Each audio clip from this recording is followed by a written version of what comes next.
I was sitting on my back porch, drinking my morning coffee, when I saw Sharon march across her yard toward mine, and I knew my peaceful Saturday was about to go straight to hell. My name is Connor Garrett, and I have lived on Lake Minnetonka in Minnesota for the past 8 years. I bought my property specifically because it had direct water access, a private boat ramp that led down to the lake, and enough land to give me privacy from my neighbors. The house was a fixer-upper, but the location was perfect. I spent 2 years renovating it myself, building my dream home where I could take my boat out whenever I wanted and enjoy the kind of quiet life most people only fantasize about. Sharon Patterson was the president of the Lakeview Estates Homeowners Association, and she had made it her personal mission to control every aspect of life in our small lakeside community. She was 53 years old with that very specific haircut that screamed middle management and entitlement, the kind where the back is short and the front is longer, dyed an unnatural shade of honey blonde. She wore yoga pants like they were formal business attire and carried a leather-bound binder everywhere she went, filled with printouts of HOA bylaws and violations she had documented with the fervor of a Soviet-era bureaucrat. The worst part was that I had never actually signed up to be part of the HOA.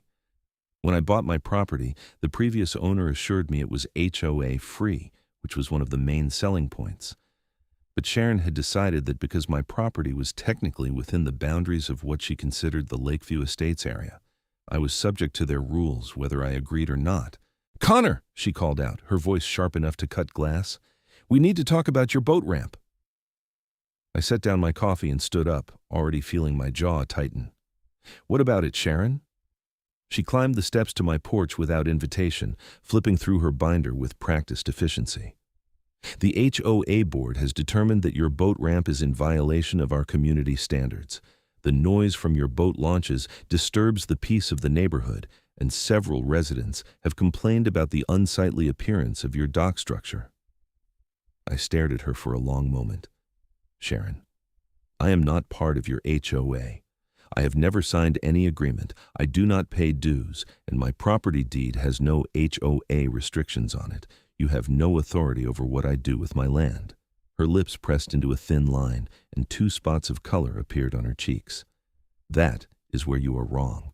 The original plat for this area included HOA provisions, and your property falls within those boundaries. Your previous owner may have ignored his responsibilities, but that does not exempt you." "Show me the paperwork," I said flatly. She pulled out a document that looked like it had been photocopied about 100 times and thrust it toward me. I took it and scanned through the faded text. It was a copy of a subdivision plat from 1987, and according to the document, the entire area had been designated as part of the Lakeview Estates HOA. But there was a problem with her interpretation. "Sharon, this says properties that are part of the Lakeview Estates subdivision. My property is not part of that subdivision. I am on a separate deed that predates this plat by 15 years. My land was never subdivided and sold as part of your little community here." "That is a technicality," she snapped. "No, that is the law," I replied. "Now, if you do not mind, I would like to finish my coffee in peace." Her face flushed a deeper shade of red. "Fine. But you have been warned, Connor. The HOA will not tolerate your disruption of our community standards." She left in a huff and I sat back down, but my peaceful morning was ruined. I had dealt with Sharon's nonsense before, but this felt different. There was something in her tone that suggested she was not going to let this go. I was right. 2 weeks later, I woke up to find that someone had placed a chain and lock across the access road that led from my property to the public boat ramp area. The access road was not technically mine. It was a shared easement that ran along the edge of several properties, including mine. But it was the only way to get my boat trailer from my garage down to the water. I cut the chain with bolt cutters and launched my boat anyway, but when I came back that afternoon, there was a new chain and a sign that read, "Private property, no trespassing, by order of Lakeview Estates HOA." I called the county clerk's office and spent 3 hours digging through property records. What I discovered made my blood boil. The access road was not HOA property at all. It was a public easement maintained by the county, and Sharon had absolutely no legal right to block it off. but she had done it anyway, gambling that I would not bother to fight her. I took photos of the chain and the sign, then I called the sheriff's office. Deputy Marcus Hendricks showed up about an hour later. He was a good guy, someone I had shared a beer with at the local bar a few times. He looked at the chain and shook his head. "Connor, this is ridiculous. The HOA cannot block a public easement." "Can you remove it?" I asked. He sighed. "Technically, yes, but it is going to turn into a whole thing. You know how Sharon is. She will file complaints, claim we are harassing her, make everyone's life miserable. So I'm just supposed to let her block my access to the lake? No, I'm saying you need to do this the right way. File a formal complaint with the county, get an injunction if you have to. Make it so airtight that she cannot wiggle out of it." I thanked Marcus and let him go, but I was furious. I had bought this property for the water access, and now Sharon was trying to take that away from me out of pure spite. That evening, I sat down and started going through my property documents in detail. My land was 5 acres, and it included a stretch of shoreline that was about 200 feet wide. The property line extended into the water to the normal high water mark, which meant I owned the land right up to the edge of the lake. And then I noticed something interesting. There was an old survey map tucked into the back of my deed paperwork, and it showed something I had never paid attention to before. My property had a natural inlet on the eastern edge, a small cove that was currently overgrown with brush and weeds. According to the survey, there was an old logging road that ran through that section, dating back to the 1950s when the area had been used for timber operations. The road was on my property, and it led directly down to the water. I grabbed a flashlight and walked out to the eastern edge of my land. Sure enough, hidden beneath decades of overgrowth, there was a faint outline of an old gravel road. It was completely unusable in its current state, but the foundation was there, and more importantly, it was entirely on my property. I would not need to use the shared easement at all if I could rehabilitate this old road. The next morning, I called a local excavation company and got a quote for clearing the road and building a proper boat ramp on my own land. It was not cheap, $15,000 for the whole project, but it was worth it. I would have my own private access, and Sharon could not do a damn thing about it. I signed the contract that afternoon, and the work began 3 days later. The excavation crew brought in a bulldozer and a backhoe, and they started clearing away the brush and small trees that had grown over the old logging road. The noise was substantial, and I knew it was going to attract attention. Sure enough, Sharon showed up on the second day of work, her binder clutched to her chest like a shield. She was accompanied by 2 other members of the HOA board, a man named Richard, who always looked like he had just sucked on a lemon, and a woman named Diane who wore so much perfume I could smell her from 20 feet away. "Connor Garrett!" Sharon shouted over the noise of the bulldozer. "What do you think you are doing?" I walked over to her, making sure to stay calm. "I am building a boat ramp on my property, Sharon. You know, since you blocked my access to the public easement." "You cannot do this without HOA approval," she screeched. "I do not need HOA approval because I am not part of your HOA," I said slowly, like I was explaining something to a child. "This is my land, and I can do whatever I want with it as long as it complies with county regulations." Which it does. I have all the permits. Richard stepped forward, his face pinched with disapproval. "This is going to create even more noise and disruption. The board will not stand for it." "The board can go pound sand," I replied. "Now, if you will excuse me, I have work to supervise." Sharon's face went from red to purple. "You have not heard the last of this." They left, but I knew it was not over. Sharon was not the type to accept defeat gracefully. The excavation took about a week. The crew cleared the old road, graded it properly, and laid down fresh gravel. Then, they built a concrete boat ramp that extended into the water, complete with guide rails and a proper turnaround area at the top. It was beautiful, and it was all mine. I launched my boat for the first time using the new ramp on a Saturday morning, and it worked perfectly. The ramp had a gentle slope, and the concrete was smooth and well poured. I backed my trailer down, launched the boat, and was out on the water within 10 minutes. It was glorious. But when I came back a few hours later, I noticed something odd. There was a car parked near the top of my ramp, and 2 people were unloading a small fishing boat. I pulled up next to them and rolled down my window. "Can I help you?" I asked.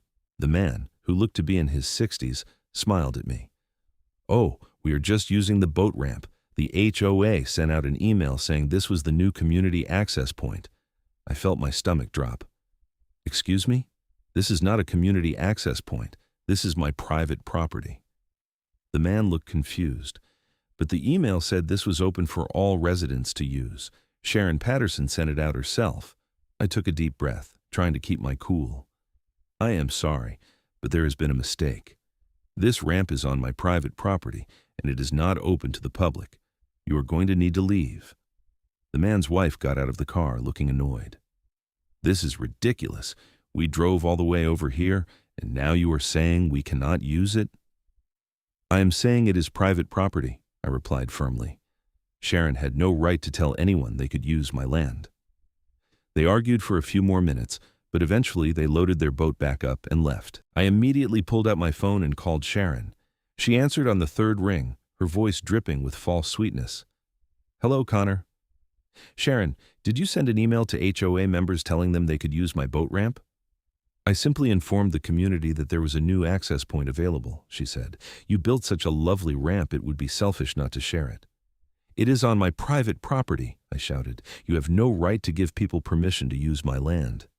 Well, Connor, if you had been cooperative and worked with the HOA from the beginning, we would not be in this situation. Consider it a compromise. This is not a compromise. This is trespassing. I hung up before I said something I would regret. Over the next few days, I had to turn away at least a dozen different people who showed up to use my boat ramp. I put up private property and no trespassing signs, but people kept coming anyway. Some of them were apologetic when I explained the situation, but others were hostile, insisting that Sharon had given them permission and I was just being difficult. I called a lawyer. His name was Thomas Wu, and he specialized in property law. I explained the situation to him, and he listened carefully, taking notes. Okay, he said when I finished. First things first, we need to send a cease and desist letter to Sharon Patterson and the HOA board. They are encouraging trespassing on your property, and that is a serious legal issue. Second, we need to file a complaint about them blocking the public easement. That is illegal, and the county needs to address it. How long will this take? I asked. The cease and desist should get immediate results. If it does not, we can file for an injunction. The easement issue will take longer, probably a few months to work through the county system, but you have a strong case. I authorized him to move forward, and he sent the cease and desist letter the next day. I figured that would be the end of it, but I was wrong. 2 days after the letter was sent, I woke up to find that someone had dumped a load of gravel across the bottom of my new boat ramp, completely blocking access to the water. I called the sheriff's office again, and this time, Deputy Hendricks brought a colleague with him. They took photos and filed a report, but there was no direct evidence that Sharon or the HOA had done it. Could have been anyone, Marcus said, though his tone suggested he did not believe that for a second. But without proof, we cannot arrest anyone. I spent $500 to have the gravel removed, and I installed a security camera at the top of the ramp, pointed down toward the water. If someone tried to sabotage my ramp again, I would have video evidence. The camera proved to be a smart investment, because 3 nights later, it caught Sharon herself sneaking onto my property at 2 a.m. with a bag of nails, which she scattered across the boat ramp. The video was crystal clear, showing her face and her actions in perfect detail. I called Thomas Wu first thing in the morning and sent him the video. He was delighted. This is gold, Connor. We can file criminal charges for vandalism and trespassing, and we can use this as evidence in a civil suit. She just handed you the case on a silver platter. I filed charges with the sheriff's office, and Marcus came by to pick up a copy of the video. He watched it, shook his head, and sighed. Connor, I'm going to be honest with you. Sharon is going to fight this tooth and nail, and it is going to get messy. But you are absolutely in the right, and we will back you up. Sharon was arrested the following day. I was not there to see it, but I heard from a neighbor that she screamed the entire time, insisting that she was being persecuted and that the police were corrupt. She was charged with criminal trespassing and vandalism, both misdemeanors, and she was released on bail a few hours later. The next HOA board meeting was apparently a disaster. According to Diane, who called me in a panic a few days later, Sharon had lost her mind. She was insisting that the HOA needed to sue me for building the boat ramp, claiming it was a nuisance and a danger to the community. Diane and several other board members disagreed, arguing that Sharon had gone too far and that the HOA could not afford a legal battle they were guaranteed to lose. "Connor, I am so sorry," Diane said over the phone. "I never wanted any of this. Sharon has been out of control for months, and the rest of us have been too afraid to stand up to her. But this has gone too far. I am resigning from the board." "I appreciate that, Diane," I said, "but Sharon needs to face consequences for what she has done." "I agree," she said quietly. "I really do." The criminal charges against Sharon moved forward, and Thomas Wu also filed a civil lawsuit against her and the HOA for harassment, trespassing, and interference with my property rights. The lawsuit asked for damages to cover the cost of the boat ramp construction, the gravel removal, legal fees, and punitive damages for the stress and disruption Sharon had caused. But the story took another turn when I discovered something interesting about the HOA's access situation. You see, the reason Sharon was so obsessed with controlling the boat ramp access was because the HOA's main road, the one that connected the subdivision to the county highway, actually crossed a corner of my property. It was a small section, maybe 50 feet of roadway, but it was technically on my land.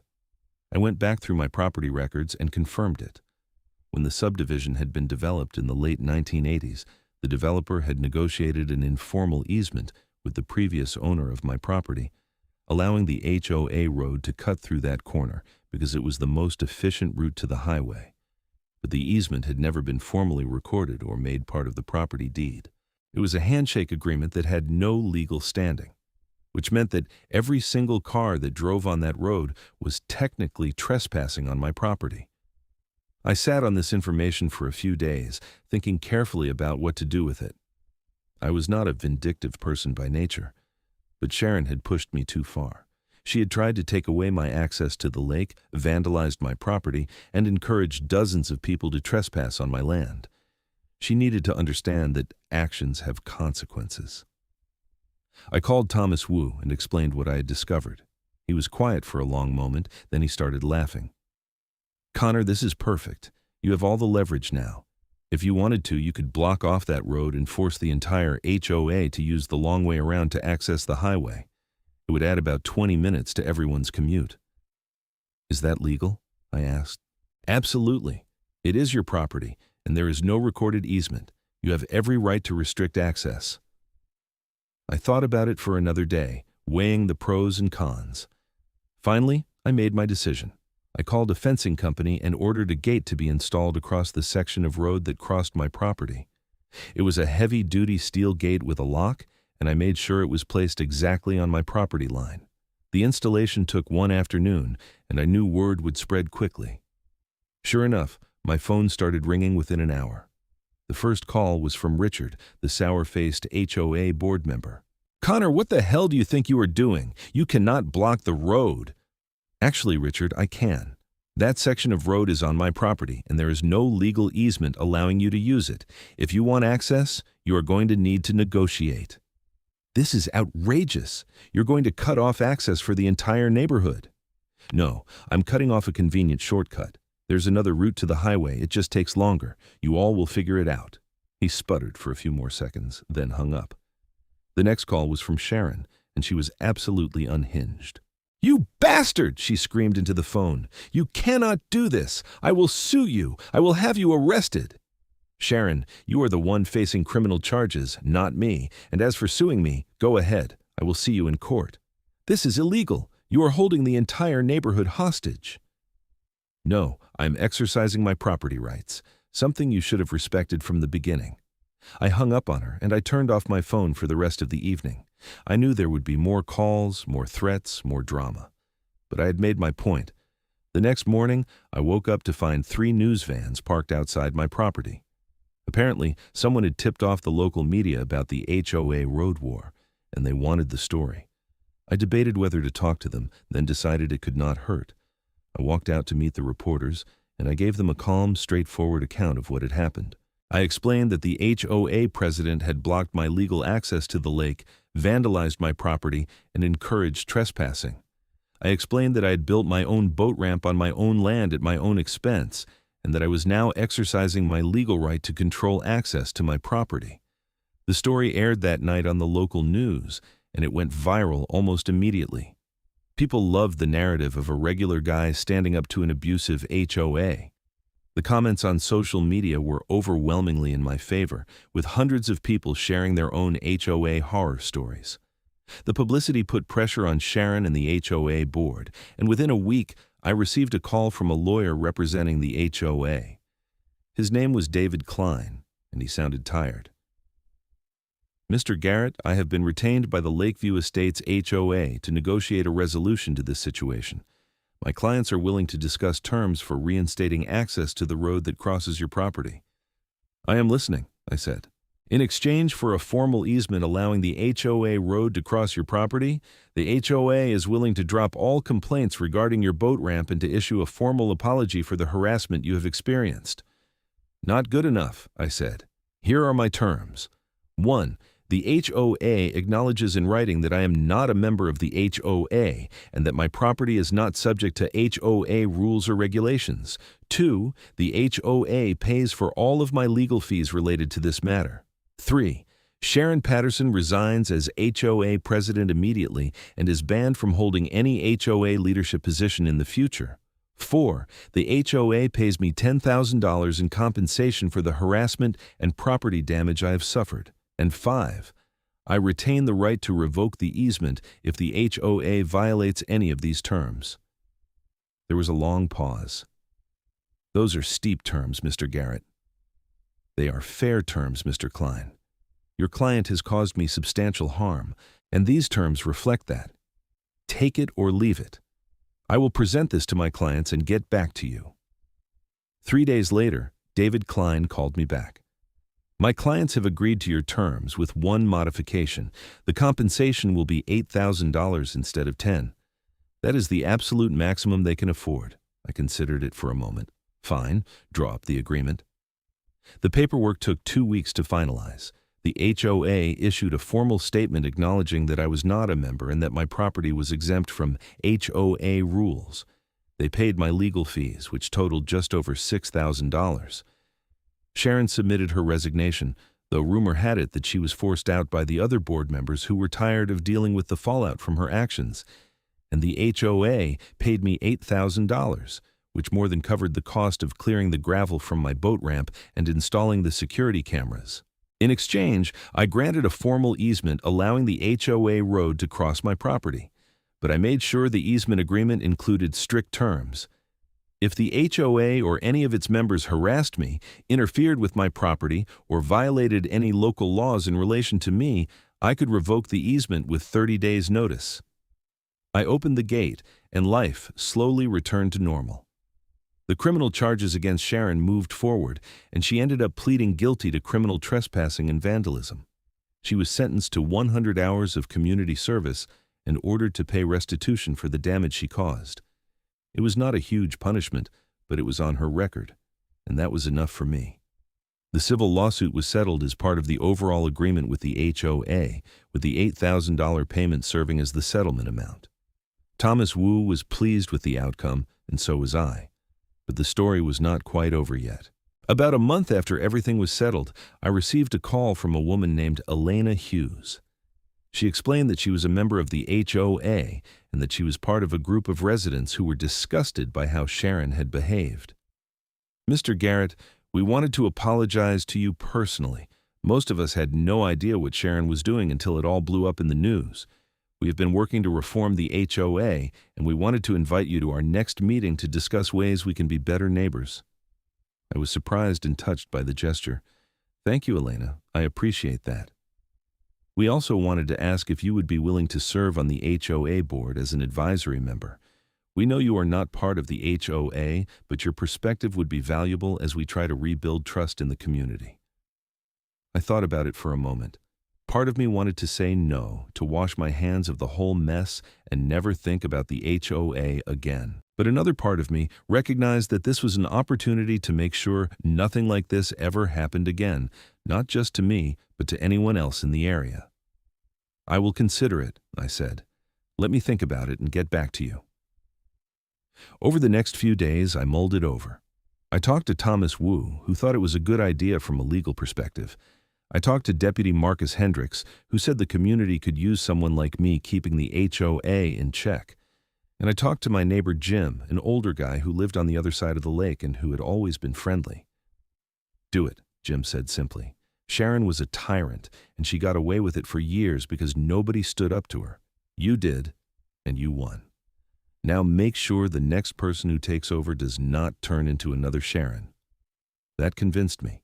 I called Elena back and agreed to serve as an advisory board member, with the understanding that I still was not part of the HOA, and that my role was purely to provide perspective and keep the board accountable. The first meeting I attended was awkward. There were about 15 people there, and I could tell that some of them still resented me for the road closure and the media circus. But Elena and the new board president, a reasonable guy named Paul Martinez, made it clear that I was there to help, not to cause trouble. We spent 2 hours going over the HOA's finances, rules, and procedures. It was eye-opening. Sharon had been running the HOA like her personal fiefdom, making unilateral decisions without consulting the board or the membership. She had spent thousands of dollars on unnecessary projects, like decorative lampposts that nobody wanted, while neglecting basic maintenance like road repairs and drainage improvements. "We have a lot of work to do," Paul said at the end of the meeting, "but I think we can turn this around." Over the next few months, I attended several more meetings and helped the board implement reforms.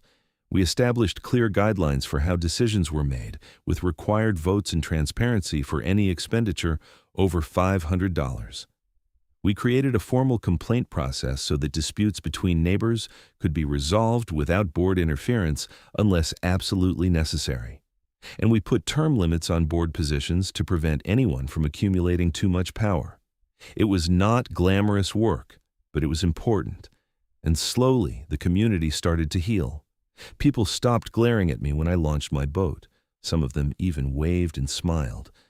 A few of the younger families asked if they could rent my private ramp for a day, and I agreed, charging a small fee that I donated to the local lake conservation fund. Sharon, meanwhile, disappeared from the community. I heard through the grapevine that she had moved to a condo in Minneapolis, unable to stand the shame of what had happened. I did not feel bad for her. She had brought it on herself through her arrogance and need for control. One Saturday afternoon, about 6 months after the whole ordeal ended, I was sitting on my dock with a beer, watching the sunset over Lake Minnetonka. My boat was tied up next to me, gently rocking in the water. The air was warm, and the sky was painted in shades of orange and pink. It was perfect. Jim motored by in his little fishing boat and waved. "Nice evening, Connor." "Sure is," I called back. He slowed down and pulled up next to my dock. "You know, I've been thinking, you did a good thing, standing up to Sharon. A lot of folks would have just rolled over and let her win." "I was not about to let her take away my lake access," I said. "This place means too much to me." "I get that, but it was not just about the lake, was it? It was about the principle, about not letting bullies push you around." I nodded. "Yeah, I guess it was. Well, for what it is worth, I am glad you are here. The community is better off with people like you in it." He motored off before I could respond, and I sat there for a while, thinking about his words. He was right. It had been about more than just the boat ramp. It had been about standing up for myself and refusing to be intimidated. The following week, I got a letter in the mail from the county. It was a formal notice that the public easement Sharon had blocked with chains was being repaved and improved as part of a county infrastructure project. The letter thanked me for bringing the easement issue to their attention and noted that several other encroachments had been identified and resolved as a result of my complaint. I smiled as I read it. Sharon's attempt to block my access had not only failed, it had led to improvements that would benefit everyone who used the lake. A few days later, I was at the local hardware store picking up supplies when I ran into Richard, the former HOA board member. He looked uncomfortable when he saw me, but he walked over anyway. "Connor, I owe you an apology," he said stiffly. "I supported Sharon when I should have questioned what she was doing. I was wrong, and I am sorry." I was surprised, but I appreciated the gesture. "Thanks, Richard. I know it was not easy to go against her. She had a way of making you feel like you were the problem if you disagreed with her," he said. But that is not an excuse. I should have stood up to her sooner. We talked for a few more minutes, and then he left. It was a small moment, but it felt significant. People were starting to realize that Sharon's reign of terror had damaged the community, and they were taking steps to make amends. As summer turned to fall, life settled into a comfortable rhythm. I used my boat ramp regularly, taking my boat out on the lake every chance I got. The new HOA board was doing a good job, focusing on practical improvements like road maintenance and community events, rather than petty enforcement of arbitrary rules. And I had made a few new friends in the neighborhood, people who appreciated what I had done, and who shared my love of the lake. One evening in late October, I was raking leaves in my yard when Elena stopped by. She had a pie in her hands and she looked nervous. "Hi, Connor. I wanted to thank you for everything you have done to help the HOA. We could not have turned things around without your input." "You are giving me too much credit," I said. "You and Paul did all the hard work." "Maybe, but you gave us the courage to stand up to Sharon. And you showed us what it looks like to fight for what is right, even when it is hard." She handed me the pie, and I invited her in for coffee. We talked for over an hour, and I learned that she was a marine biologist who worked at the University of Minnesota. She had moved to the lake 3 years earlier, and she loved it just as much as I did. We talked about the lake ecology, the importance of conservation, and our shared frustration with people who treated the lake like a dumping ground. "You should come to one of our volunteer cleanups," she said. "We do them twice a year, and we could use more people who actually care about the lake." "I would like that," I said. Over the next few months, Elena and I became friends. She introduced me to her conservation group, and I started volunteering with them. We would spend weekends pulling trash out of the lake, removing invasive plants, and educating people about how to protect the water quality. It was hard work, but it was satisfying in a way that my regular job as a construction project manager never was. Winter came, and the lake froze over. I spent my weekends ice fishing and snowmobiling, enjoying the quiet beauty of the frozen landscape. The HOA drama felt like a distant memory, something that had happened to someone else. But in early January, I got a phone call that reminded me it was not quite over. It was Thomas Wu, my lawyer. "Connor, I wanted to give you a heads up. Sharon Patterson is filing a countersuit against you. She is claiming that your actions caused her emotional distress and damaged her reputation." I felt a familiar surge of anger. "Are you serious? After everything she did?" "I'm afraid so, but do not worry. Her case is extremely weak, and I'm confident we can get it dismissed. She is just lashing out because she is bitter about how everything turned out." "What do I need to do?" "Just sit tight. I will handle the legal response. This is going to be a nuisance more than anything else." Thomas was right. The countersuit was quickly dismissed by the judge, who noted that Sharon's claims were without merit and that her own criminal conviction undermined any argument that she was the victim in the situation. The judge also ordered Sharon to pay my legal fees for having to defend against the frivolous lawsuit. That was the last I heard from Sharon. According to Elena, Sharon had burned through most of her savings on legal fees and was working as a receptionist at a dentist's office. It was a far cry from the power she had wielded as HOA president, but I did not feel any satisfaction in her downfall. I just felt relieved that it was over. Spring arrived, and the ice on the lake melted. I launched my boat for the first time in months, backing the trailer down my beautiful private ramp and easing the boat into the cold water. The sun was shining, the air smelled like pine and fresh water, and I felt a deep sense of contentment. As I motored out onto the lake, I thought about everything that had happened over the past year. I had fought for my rights, stood up to a bully, and come out on top. I had made new friends, contributed to my community, and protected the thing I loved most, my access to this beautiful lake. And I had learned something important. Sometimes, the only way to deal with people who abuse their power is to stand your ground and refuse to back down. It is not easy, and it is not always pleasant, but it is necessary. I spent the day fishing, enjoying the peace and quiet of the open water. When I came back in the late afternoon, I saw a family launching a small canoe from the public ramp that the county had repaved.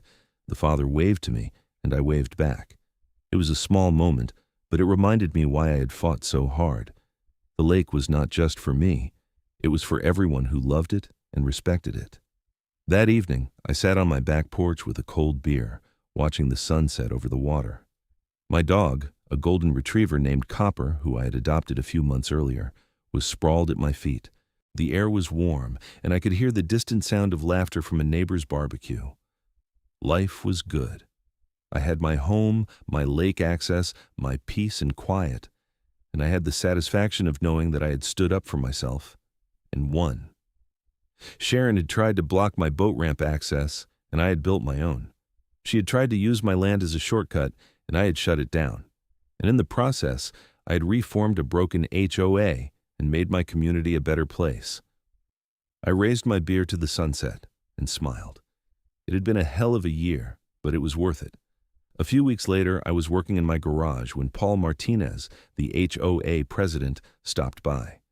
He had a serious look on his face, and I braced myself for more drama. "Connor, I wanted to give you some news. We had a vote at the last board meeting, and we have decided to officially recognize your property as exempt from all HOA rules and regulations. We are also updating our bylaws to make it clear that membership in the HOA is voluntary, not automatic based on location." I was stunned. Seriously? Seriously. What Sharon did to you was wrong, and we do not want it to happen to anyone else. We are changing the way the HOA operates, and a big part of that is respecting property rights. I do not know what to say. Thank you, Paul. Thank you for pushing us to be better. We would not have made these changes without you. After he left, I sat down on my workbench and just absorbed the moment. It was a complete vindication of everything I had fought for. The HOA was not just acknowledging that I was right, they were changing their entire approach to make sure it never happened again. Over the summer, I continued to volunteer with Elena's conservation group, and I attended HOA meetings as an advisory member. The community continued to improve, with new families moving in and old grudges fading away.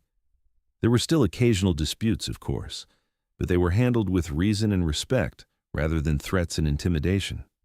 In August, the HOA held a community picnic at the lake.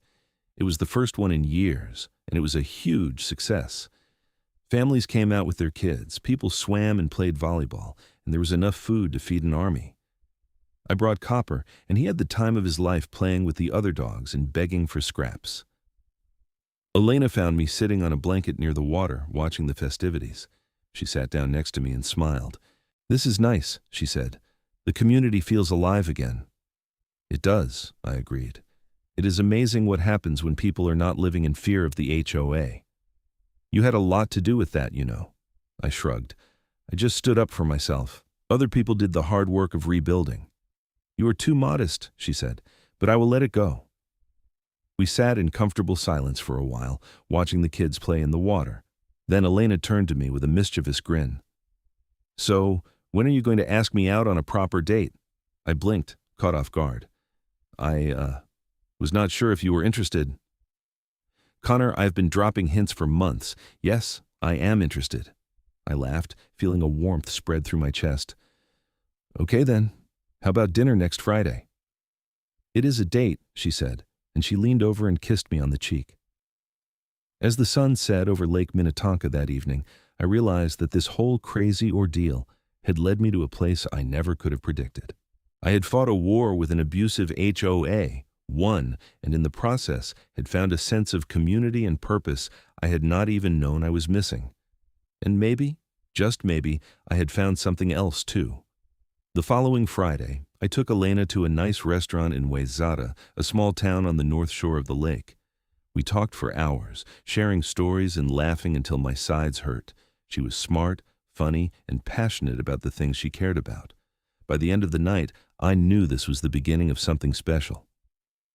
Over the next few months, Elena and I grew closer. We spent our weekends exploring the lake, working on conservation projects, and just enjoying each other's company. Copper adored her, which was a good sign, and she fit into my life in a way that felt natural and easy.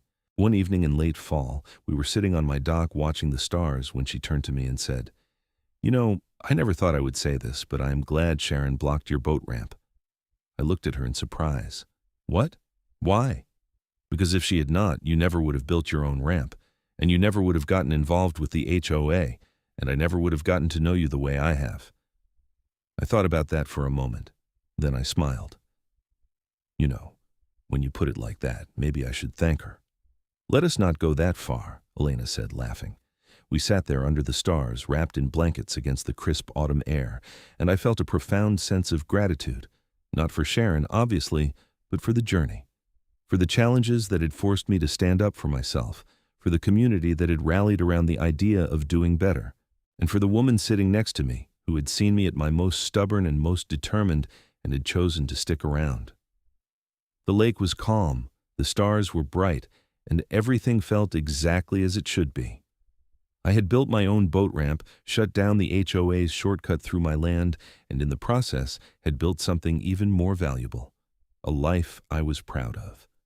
And that, I thought as I pulled Elena closer, was worth every bit of the fight.